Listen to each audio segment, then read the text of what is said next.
If you're having challenges with staffing shortages in your restaurant, we are going to offer you some solutions today that are proven and they're working in restaurants and other hospitality sectors. Today, I am joined by Michelle Pascoe, who is an author, podcaster, and who focuses on leadership and customer service excellence in all facets of the hospitality industry. She's joining us from New South Wales, Australia, and it's incredible to see that some of the pain points that we're experiencing here in the U.S. are similar across the pond, which is amazing. We are going to talk about today how some of the assumptions that you may be making about your staff may not be the right assumptions and that may be negatively impacting your behavior and the decisions that you're making for your team. We're also going to talk a lot about Gen Z and this group mentality and how you can use that as a motivator to help them show up for their shifts and perform better and take care of themselves and the guests and the staff. We're also going to talk about 3 major impacts that Michelle and I are seeing that Gen Z is having on the future of the industry and where things are going. If you would like more insights into how to attract and retain Gen Z talent, tune into episode 78 of the show here. I hope you enjoy this podcast. Welcome to the Restaurant Leadership Podcast, where we coach independent, multi-unit restaurant operators to build systems that drive profitability and reclaim time so they can scale with confidence and spend their time and energy where they want to, not where they have to. I'm your host, Kristen Marvin, restaurant coach and author of Multi-Unit Mastery. If you are an independent restaurant owner managing multiple locations, you know the chaos that comes with growth. Inconsistent execution across your restaurants, managers who won't take ownership, constantly answering questions your team should already know the answers to. You're stuck in your current role when you want to be playing a bigger strategic role as you scale. You don't have the right leaders in place or you keep losing them. And you're not sure how to find great people and actually keep them around. We work with passionate independent restaurant owners who found success with their first few locations and are ready to scale strategically. Our clients aren't looking to just survive expansion. They want to thrive through it. They're committed to developing strong leaders and creating exceptional guest experiences. Through the independent restaurant framework that we teach in Multi-Unit Mastery, we coach independent restaurant groups to move from chaos to confidence by focusing on 3 pillars: people, process, and profit. You can grab a gifted copy of the book at irfbook.com. On this show, we bring you real coaching conversations, leadership strategies, and the frameworks that you need to lead like a CEO instead of operating like a worn-out manager. And here's the thing, coaching has changed our clients' businesses and can change yours too. If you've never experienced what it's like to have someone in your corner who actually gets the restaurant world, we'd love to connect. We offer one-on-one and group coaching. Head to kristenmarvin.com/contact for a complimentary coaching session, and let's talk about what's possible for your restaurant group.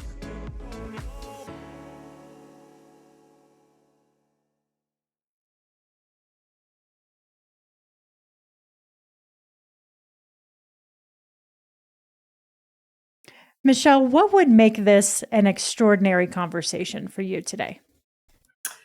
Chris, I think the opportunity to share both our insights on what it's like to be in the hospitality industry, not only for being a leader, but also managing teams, being leaders in our own businesses, helping those that are in the hospitality industry, and seeing it from both sides, both from the team member, who really wants to have a lot of fun and go out with their friends, while the owner of the business or the senior managers are wanting their teams to be there at critical times of the year.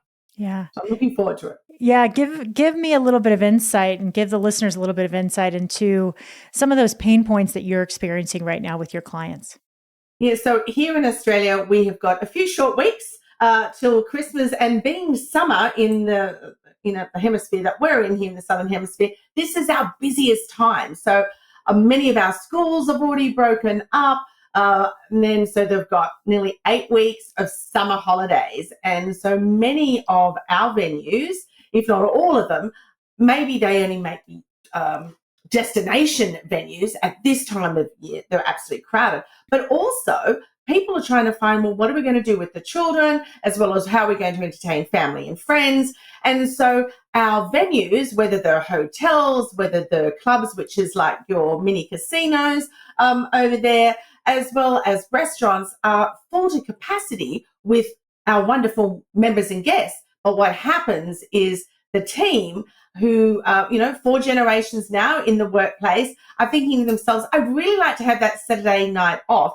And so what I'd like to look at with our discussion today, Kristen, is how do we engage them to understand by them not turning up for their shift? You've got 6 people on, it's going to be a busy Saturday night, and then one of them decides they'd rather go out with their friends, or they just don't feel like it because they've had a big night the night before, and they just don't show up.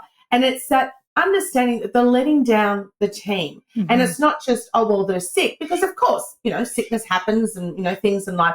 But when they consciously make the decision not to turn up because they've got a better offer, that's where it's really disappointing, because it impacts not only on the guests that we're serving, but certainly on the team. And they start to think, well, if you're going to let me down, then maybe I'll reciprocate and do this next Saturday night. So it can turn into a real spiral. So that's where I'd love the conversation to go. Yeah. And I love this, Michelle, because I have a client in Sydney, Australia, and I have found that a lot of the same pain points with staffing issuts, they know no boundaries, right? So they're similar in the US, they're in Australia, they exist everywhere, right? We've heard call outs are happening more and more and more with this generation. And I think that, it's so important to just really set clear expectations than ever before with these teams. And I'm curious how you work with your clients on taking a proactive approach to things like staffing shortages.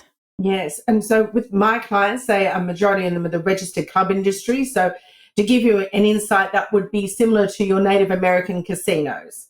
So, we're looking at some venues that may have 600-700 staff, others who may even only have 18 staff. But it doesn't matter how big or how small they are, each person is that really important cog in the wheel. Hey there, podcast friends. I hope you're enjoying these impactful conversations and leadership insights I'm bringing you each week. Before we dive back into today's episode, I want to take a moment and reach out and ask a small favor that would go a long way in supporting the show. If you've been loving the content I'm providing, please take a moment to leave a rating and review wherever you listen to your podcasts. Not only does it make my day, but it also plays a pivotal role in helping the show grow. Your reviews boost my visibility, attract new listeners, and encourage exciting guests to join me on the mic. So if you want to be part of my show's growth journey, hit that review button and let me know what you think. Thanks a million for being awesome listeners. And so what we're finding now is this connection when they don't want to turn up. So I do a lot of training. I love training. And as you can see, I love talking. And I'm getting back to that golden nugget, particularly with Gen Z, is they have a group mentality, Kristen, very different to all the other generations where it's always been, just do it yourself. Don't ask anybody for help or support. Whereas we see Gen Z, and I always say this in a loving way, tongue in cheek, that you won't get a Gen Z person walking into a room unless they're holding the hand of another one. And I'm saying that nicely because they're used to group work at school, group work at university, group work in that social activity, even online with people that they'll may never be able to physically meet. And so what I'm putting into the training and thinking about is, instead of going about, well, it's for the business, you've got to come in, you're rostered and all this, getting them to see they're letting down their mates. They're letting down that group who support them, who make sure that they turn up when they're on shift. And so I'm finding that little tweak in conversations and that headspace, they're starting to realize that it's what they're doing is letting down that team, but also jeopardizing the friendship group that they may also be, connecting with. Yeah. I mean, I'm hearing you say it's really important to tap into, not for just Gen Z, but any employee to Mm, tap into really what is motivating them to come to work and yes. really helping them understand the deeper level of why they're there, why their position is important, and the way that their behavior Mm. impacts not only them, the guest, and their team as well. Definitely, Yeah. yes, because it, as I said, it becomes that domino effect, doesn't it?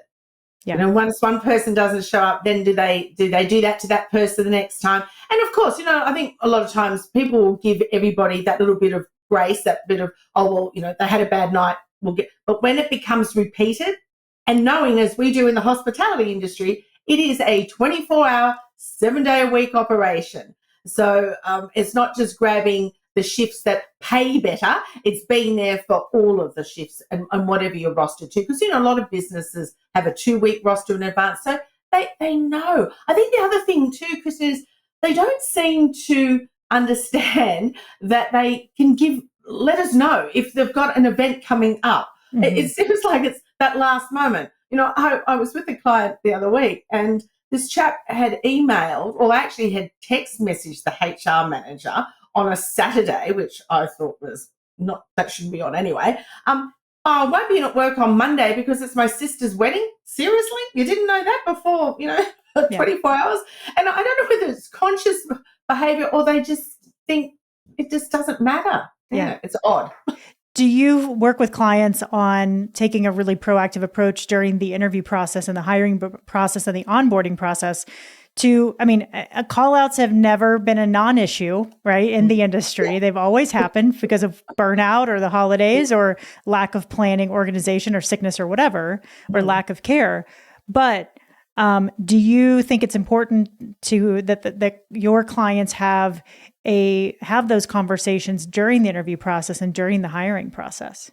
Oh, I think it's absolutely critical, and they've always been there, Kristen. I think but I think in the past it's just been assumed by the interviewer that hey, it's hospitality, everybody works on weekends. But we shouldn't assume that. I don't think they see that connection. So it is going through them, step by step. This is a role that you will need to be here on a Sunday at lunch. This is a role that you will be working on Christmas Day or on a Saturday night, and I think you can say it, but you've got to really inform them of why it's so important that they're there. And it comes back to that teamwork again. You'll be letting down your buddies. Whereas beforehand it was that, well, it's a privilege. You're getting a role with us. You're getting a job with us. So you should be happy to be doing these hours. That's not an incentive for people anymore. Right. We've got to change the conversation when we're hiring them. But yes, to me, it is making that connection between letting down their mates and actually, doing the duty that they're being hired for. Yeah, it's so interesting that you say, that you brought up the word assumption because I'm having so many conversations recently with clients and they are so frustrated because they're having to just repeat the basic little foundational things that they haven't had to train or coach on over the last 10 or 20 years, right? We know 6 million people left the industry during the pandemic. We know that many people chose not to come back. And so we've got this new generation of people coming in with less institutional knowledge. And so when, I had a client say to me today, why don't people just understand that when I send an email, they should be responding to the email, right? Yes. Such a little thing, but it's like, we got to break this down. You're on your computer a lot. They're on the floor, right? Yes. Have you set an expectation of how frequently they should be checking email? And if you need a response to something, say in the subject line, please respond, because they may think, I read it, I've got the information, I'm good to go, right? So setting those expectations are so clear these days. Yeah. Kristen, that is probably one of my biggest pet peeves. And seriously, why don't you just say thanks? Particularly if you're doing a proposal, a client, and you send out the proposal, and there's crickets, and you think to yourself, did they get it? Is it lost in the ether? I know I always have a joke with them. Is it hard to just write back? Got it? Thanks. Okay. But particularly with your team members, again, it's Are they reading emails? Not many young people even read emails. They're not. So, it's SMS, that these things seem to be attached to their heads 24/7, which it is for all of us. It's not just Gen Z. Mm-hmm. And so is that a way to connect with them? And you're right, Kristen, it's setting that expectation. When we send you that notification, can you just send back, even if it's a thumbs up, that's all it needs to be. Yeah. At least we know that you've got it. This idea of, well, I've read it, also, or they look at it and they don't open it, then it also gives them that out of, oh, I never saw that message. Yeah. Which is 100%. another I mean, there's so much changing in the industry right now. Like we know it's never been harder. It's never been more complex, right? With cost of goods and cost of labor, all the technology that needs to be in place, the marketing, the competition, everything, guest preferences.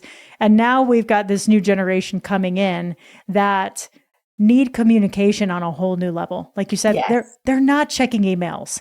But text, we know text messages are 100% read by pretty much every single person. You and I'm sure if we get a spam on something or we get a text message from a friend, it's disruptive. It perpetrates whatever we're doing in that moment, right? If we let it, but it's read and easily responded to. And I think staff, we're talking here about staff communication overall of what happens when something goes wrong? How do you coach an employee and help them understand the why, which is so important? How do you set them up for success in the beginning so they understand those clear expectations of to be an employee here means this is what success looks like, right? But also I think it's our job as former restaurant owner and operator to help these employees be better on the way out than they came in. Yes. And I was fortunate enough to work for 2 years during the pandemic where I oversaw 7 locations and we had, 90% of our staff were part-time, high school and college kids. And so none of them were looking at this as a career. Then, of course, if their friends invited them out on a Friday night, they were going to do everything they could in their power to give up their shift, right? Yes. But we had to really it was a huge issue when I started as a regional with the company, and we had to put systems in place to say, look, we know call outs are going to happen. We want you to be able to go out and have fun time with your friends. We get that your family might surprise you with a vacation every once in a while. So we put a protocol in place to support them in that, right? And we really put that responsibility and onus on them to say, give us your request 3 weeks in advance. Yes. But once that schedule is posted, it's your responsibility to find coverage for those shifts. Yes, yeah. And I think, that's the thing is we're happy for you to let us know if something's coming up. Just let us know and then we can roster around it. I sometimes wonder, is it a fear also that they're going to lose the job if they know that, we've got to tell our boss that we can't work that Saturday night. And I think as bosses, we understand, particularly now, is that we can't just expect anybody to work every single weekend. People need a break. And I think in the past, there was always that expectation. Well, you just worked on a weekend. You were just hospitality. And now you've got to have that flexibility in your roster system. You can't just assume. And let them know. And maybe that's another thing in that conversation when you're recruiting them. And then throughout, the time with them. But, we know that university holidays are coming up, or we know that these holiday periods are coming up, or you've told us that, you've got family coming over from overseas, whatever it might be. Perhaps you need to start the conversation as being the employer or the leading manager as well, because they don't always know how to start those conversations. Right. And that's why we just get the text, I'm not coming back, or I'm not coming in, because they just don't know how to have that conversation. And Kristen, you were saying before, we need to show them how to start conversations with us being the leaders in that circumstances, but also with our guests. And the more that we can help them along that journey, because many of them, this is the first entry into the workforce. And let's be honest, Kristen, I think there's our members and guests, our patrons, our customers, they don't seem to be as nice as they used to be. Everything's all about me and it's rush, rush, rush. And this idea, I don't know whether you have it in America. I know we've got it in Australia where we constantly have signs up saying, please be nice to our staff. They're doing the best they can, blah, blah, blah. if you argue with them or have poor behavior, you'll be asked to leave. I think that's come from COVID. We never had those signs before then. And I think to myself, when you see older people or any generation yelling at a staff member in hospitality, I always butt in and I go, this is their first job. Like you can't talk to people like that. So I think that's the same. A lot of them, they don't have that. I know I don't like using that word resilience, but in a sense that they don't understand that how to handle those situations. So we've really got to be there as that supporting leaders. Otherwise, they just go. They think, oh, this is just too much. I'm out of here. Yeah, I mean, I've been on both sides. I've worked with so many people from Gen Z, and I think I hear a lot of people kind of blanket and stereotype the generation. I think that's really sad because we are all individuals. But I have worked with a lot of Gen Zs that were absolutely engaged and excited and people focused and were really careful with guests and patient and took their time. And genuinely wanted to make people's day and do a good job. And that was because we had really specific hiring characteristics that we were looking for. And we were very selective about the people that we brought on. Yes. But I've also worked with people who, you had made a point earlier, maybe they're scared to lose their job. They had no idea that there was even a consequence if they called out for their shift or they stopped being, or they weren't consistent. And so again, I think it's about teaching people how to be really great employees for their first job and wherever in the world, and not giving them the purple ribbon, right? Or not giving them the A when they've come in and done D work, right? Yes.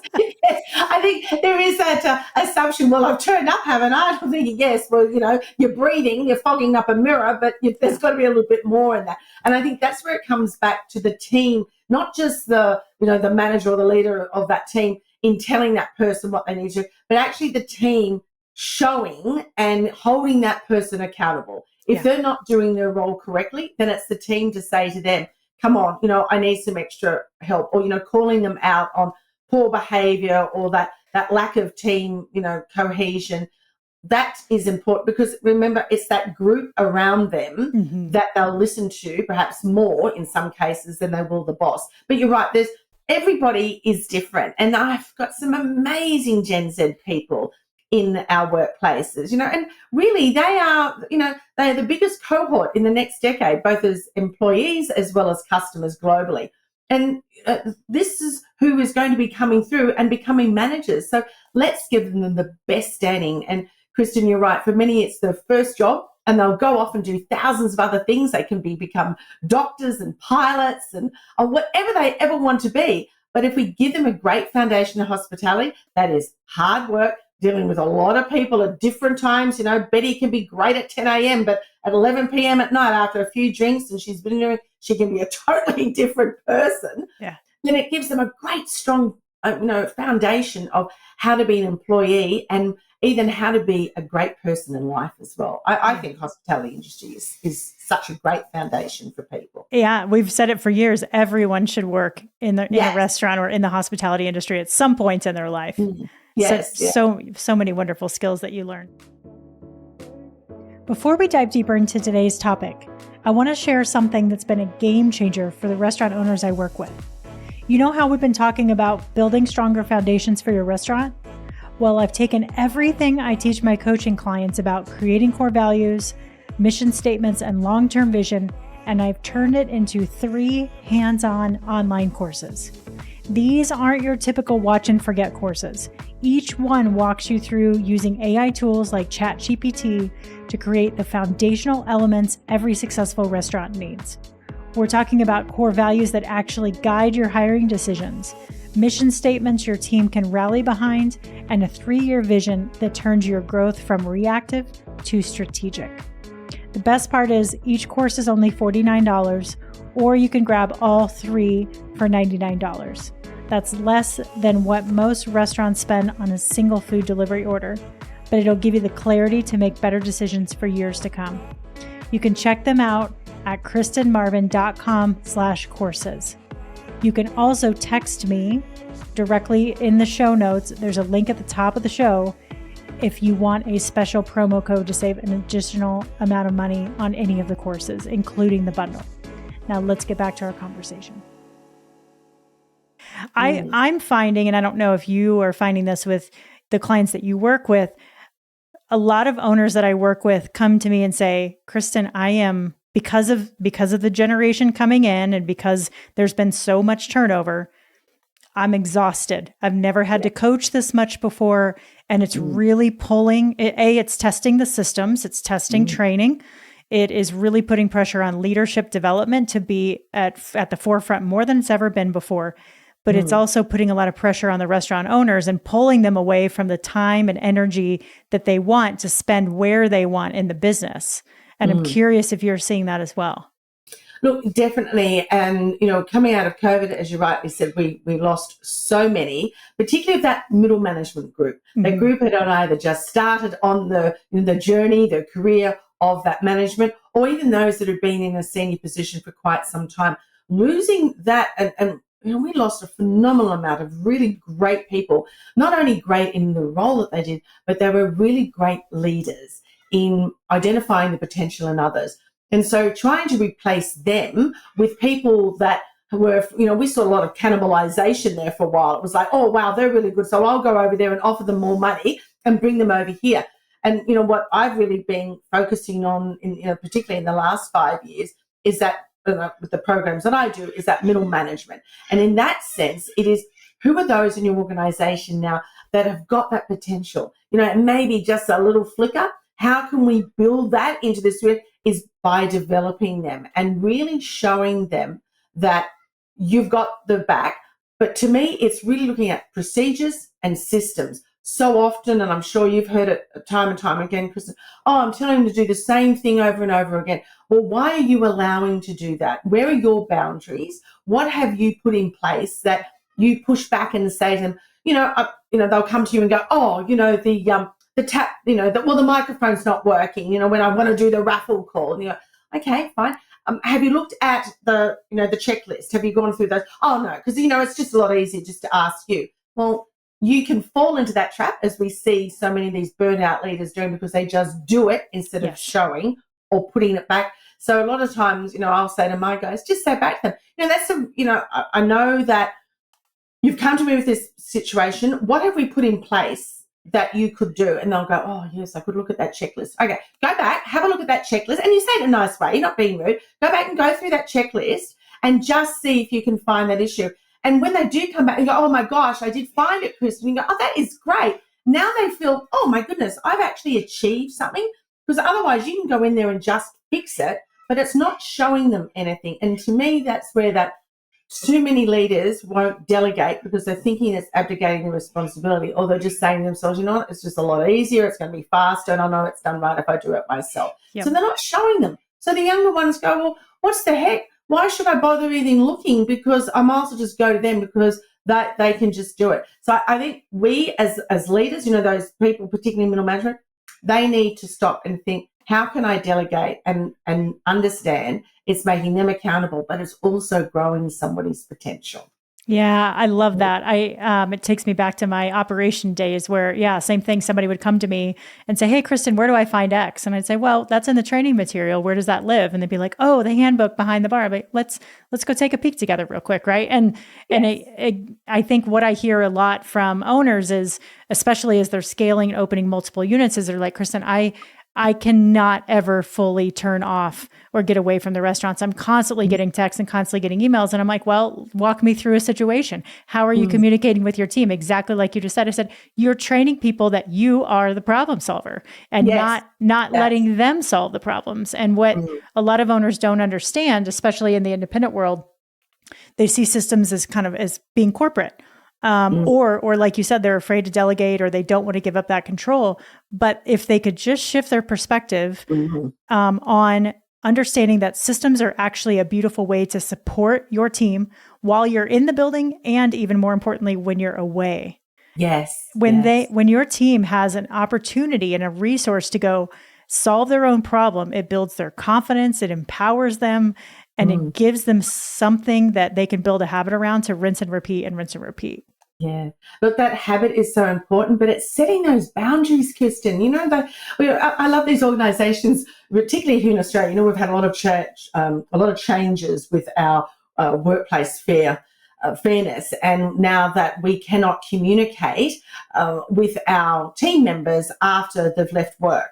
And so it's particularly in hospitality, you know, unless the building's burning down or it's something really important, because we're seeing too often where perhaps managers are texting staff, you know, off when not on duty at late at night, or the other is, you know, the staff texting duty managers in particular when they're not on shift. And to me, that's where, so if I can give you an example, a duty manager, you know, they're looking after that restaurant, that venue. And then a staff member will think to themselves, you know, Kristen's the duty manager tonight, but I really don't get on very well with her, whereas I really like Michelle. Now, Michelle's not working, but I'm not going to go to Kristen. I'll text Michelle at home, and guess what? There's Michelle, 2:00 in the morning on my phone answering this text. And we wonder why we are being undermined because we're allowing that as managers. Instead of, you know, Michelle saying, sorry, I'm not at the club, go and speak, or at the venue. You need to speak to the duty manager on duty, or not answering the text at all. Mm-hmm. We undermine that manager that's there. So we also have to be really careful on that leadership team about how do we support each other? How do we ensure that we're not undermining and that the staff know there is a clear command, you know, that chain of command in who you speak to. And that's important. Yeah, it's very interesting what's happening with the dynamics right now, because there's a divide happening where there's a lot of veteran restaurant owners that have been in the game for 20, 30, 40 years, and they are not great at setting boundaries. Some of them know it, some of them don't, right? And they're used to working with people who say yes to picking up shifts all the time, who will take work home from them from a manager perspective, and who will work 60 or 70 hours a week without blinking an eye. And Gen Z is saying, that's ridiculous. Why would anyone do that? And they are really good at setting boundaries. And so there's a lot of friction right now happening between the two. And I think the operators that are realizing that they have to think differently and they need to make some changes are really having to take a hard look at their business and go, okay, I'm probably going to have to hire more people in order to accommodate this flexibility. But, but that's difficult. I mean, are you seeing that as well? Yeah, definitely. And you're right. You know, it's that idea of what is part, you know, it literally is the changing of the guard. You know, if we look at baby boomers, you know, in particular and I know a number of my clients are at that bottom end of baby boomers, top end of Gen X, they're looking at retirement. And they are those that have put in those 60, 70-hour weeks without blinking, without getting the you know, the more money or the pats on the back, that what they are looking for now. And you can't blame Gen Z in saying, why do I need to work 70 hours to prove myself if I can do it in lesser time by using better systems, by putting procedures in place, by employing more people?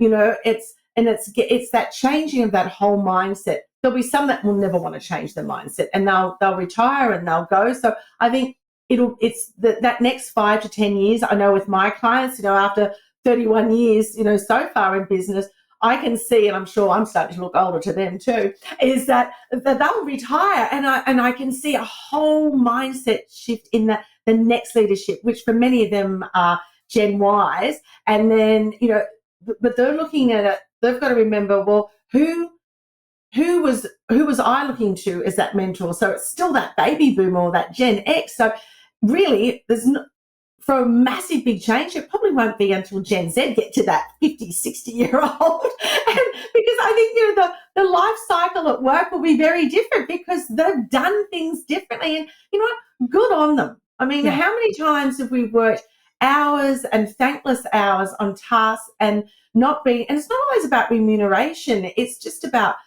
being acknowledged or even being seen in the room. Yeah. Whereas, you know, the younger ones will just go, no, like, I need to have my time with my family. And we don't, you know, I think it's not until you start to grow a little bit older or, you know, things happen in life that we realize work is important. We need it. We need to make money. Yes, that's how we feed, but that's how we can, you know, support others in our community that are less fortunate. But we also need our own time. It's so true. I have a couple clients that I'm working on exit strategies with right now. And, you know, this is the long game, like you mentioned, 3 to 5 years time. Mm-hmm. And because they haven't set boundaries and because they've worn those work hours as a badge of honor and that grit as a badge of honor, which I've also done, when we start to look at the list of tasks that they have on their, underneath their realm of responsibility and start to give some of that away and start developing the team that's going to lead after they're, out of the building, and they create that space for themselves, it is real uncomfortable because they have no idea what to do with it. And it's awesome. It's amazing. What do I do now? I know my clients always joke with me, they're not wanting me to retire, but they go, are you thinking about retirement? Because there are a few that are in, other hospitality consultants are starting to retire. And I thought, what am I going to do? Call bingo? I mean, I don't know what else I would do, but I know I have got an amazing EA, Sarah, who takes on a lot of my business. I've got quite a large team as well. For doing all the research, but she handles that, and it is that letting go and sharing that responsibility and trust. I don't think you can ever water down trust. It is the most key component, whether it is you directly to your, that EA or that one person you might work for, or trusting your team that when they go out on the floor, that they're going to do their utmost, they're caring about the team, they're making sure that everybody's safe, not only the team members, but also making sure the customers, the guests, the patrons are safe as well, and that they're providing the most amazing experience. So it'll be interesting to see in decades to come how much the hospitality industry will change. But Kristen, they will never take away that connection. We saw that through the pandemic, that people desperately needed each other. It was great to get away from the family and friends for a short period of time, but then after that, it was like, we need each other. Yeah. So restaurants were full, hotels, casinos, everything was full because we just needed that. We are humans. We need other people around us. And so hospitality, yes, we'll get AI and it can do a few fancy things and it will always be there, but it's enhancing our opportunities in hospitality. I don't think it's taking away. I think it's going to give us more of an opportunity for our Gen Zs when they feel comfortable to get out there and have those conversations and connections. So I can't wait to see the changes that will come over the next 10, 20, 30 years. I agree with you. I mean, what do you think are the top 3 positive impacts that Gen Z is going to have on the industry? I think it'll be, first off, it's a wake-up call to all, I won't say all, to my age group and to others, that we don't have to be working these long hours. I think that's going to be the first thing, that we could have spent more time with our families, or we could have, done things differently. But, hindsight is a wonderful thing, but I think that'll be the key. I think our health will also be better from that because we'll have those opportunities to see things differently, not just sitting behind a desk, actually going out and having conversations with the team, doing more of that. Team bonding is probably not the right word. I know we've really pushed here in the last 10 to 15 years these community projects, and I'm seeing a lot of my clients that are really behind that now. Their teams are growing. So whereas, at times before COVID, they may have 1 or 2 or maybe 5 would say, oh, look, we'll all give blood together as a group, or we'll all go out and we'll, support a women's shelter or whatever it might be, or raising funds for a larger charity or for a community group. That has absolutely grown exponentially over the last few years with some venues, where we've now got young people, particularly Gen Z, they are choosing where they want to work because of what that organisation does. Not just sticks it on a wall or gives a check every few years, but actually they go, I want to be part of that organisation because they're doing something more than just showing up and serving a meal. They're actually giving back to the community. And that, to me, is another thing that we're going to see that change. It's about others, how we can help them in spreading that money. But also, I think we're going to build deeper connections with our members, with our guests, with our customers. So to me, it's all about the communication, that connecting, having a better lifestyle, and just enjoying life a little bit more, but still understanding that we've got that responsibility.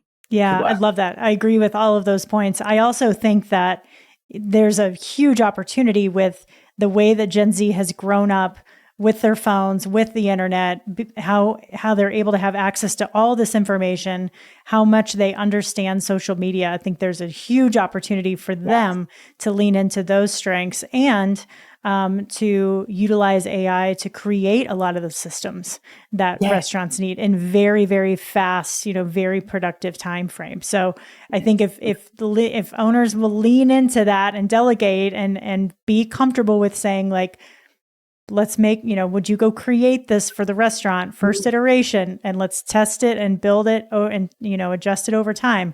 I think there's going to be a lot of awesome change that can happen in the industry as well. And listening to them. I think that's the biggest thing. Like it doesn't matter how old or how young or how long you've been in the business, listen to each other. I think, I love, I had one team member say to me last week, oh, we're sick at this. They always ask us for our opinion. And then we give her our opinion and the boss just stands there and goes, no, I've done that, try that. Oh, forget that. Stupid. Why would you do that? And I think, why should we come to these meetings anymore? Like you say, oh, please give us your thoughts. And then you shoot down every one of them. And it made me laugh. And I said, it's so true. Like, listen to what they've got to say, because yes, they may be straight out of school. They may have never been in hospitality, but they've also been a customer as a child and so heard their parents talk about it, or the grandparents or the friends. So they can see things very differently to perhaps the way that our eyes see it, because they've seen it from a different viewpoint. Yeah, 100%. I love it. Michelle, thank you so much for your time. It's been an absolute pleasure having this conversation with you. And I just love, again, like, the restaurant industry and the hospitality industry is the industry no matter what continent you're on. It's amazing. So it is.